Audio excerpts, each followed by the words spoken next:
Do I recommend intermittent fasting? For most people, no, I don't. I feel it's a dietary strategy that is overrated and even tainted with misinformation, with many fitness gurus stating it's magical metabolism boosting and muscle building powers. In reality, the benefit of intermittent fasting is simple but effective.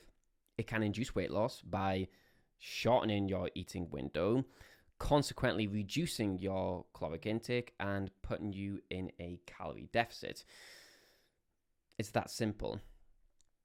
But Andy, what about all the health benefits of intermittent fasting, such as improving glucose tolerance, protecting from fatty liver disease, increasing metabolic flexibility, reducing atherogenic lipids and blood pressure, and improving gut function and cardiometabolic health?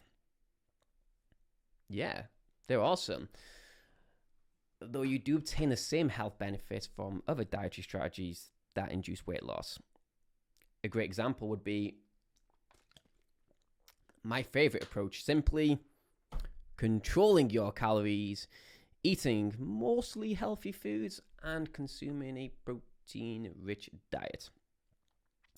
If you're overweight and you lose weight, you will see many, if not all, your health markers improve. That doesn't mean the health benefits are exclusively associated with a specific dietary strategy, the one you chose. When people are looking into trying intermittent fasting, it's usually to lose weight. So here's a good question. What is the effect of time-restricted eating or intermittent fasting on weight loss and metabolic health in patients with overweight and obesity? This question was answered in a randomized controlled trial done by Dylan Lowe, PhD, and colleagues in 2020. The answer: time-restricted eating in the absence of other interventions is not more effective in weight loss than eating throughout the day. Nice. This was also shown in a recent meta-analysis, a study of studies stating the effects of intermittent fasting, intermittent energy restriction, they called it, on weight loss are similar to weight loss achieved by continuous energy restriction, which is just being in a normal calorie controlled diet, taking a normal calorie deficit approach.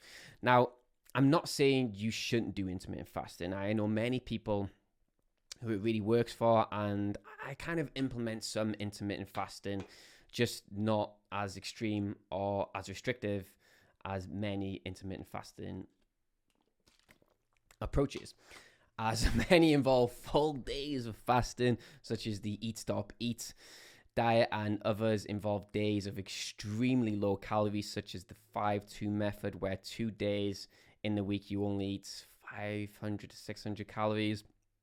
No thanks. I just don't eat in the evenings. My final meal is around 5 p.m. and I don't eat till breakfast the following day, which is around 8 a.m.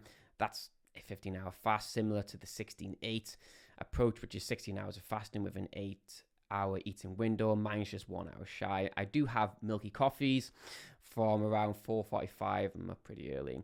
So technically, this would be cheating if I was trying to do true intermittent fasting, which I'm not.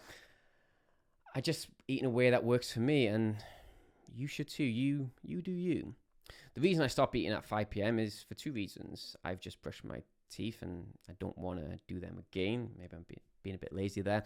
And if there is ever a time I'm going to binge on crap, it's while I'm chilling in the evenings. So I tend to avoid it. I'm now pretty accustomed to, or you could say adapted to, not eating in the evenings and don't tend to get hungry. This is a huge benefit to intermittent fasting. It can attenuate hunger and make being in a deficit much easier. If you want to implement intermittent fasting as a tool to create a calorie deficit and attenuate hunger, then do it. but don't do it with the false expectation that it will boost your metabolic rate or is superior to a simply healthy, calorie-controlled, protein-rich diet approach. It isn't. That's it for this week's video. Stay tuned for next week's video where I'll be doing another awesome educational video. Stay tuned.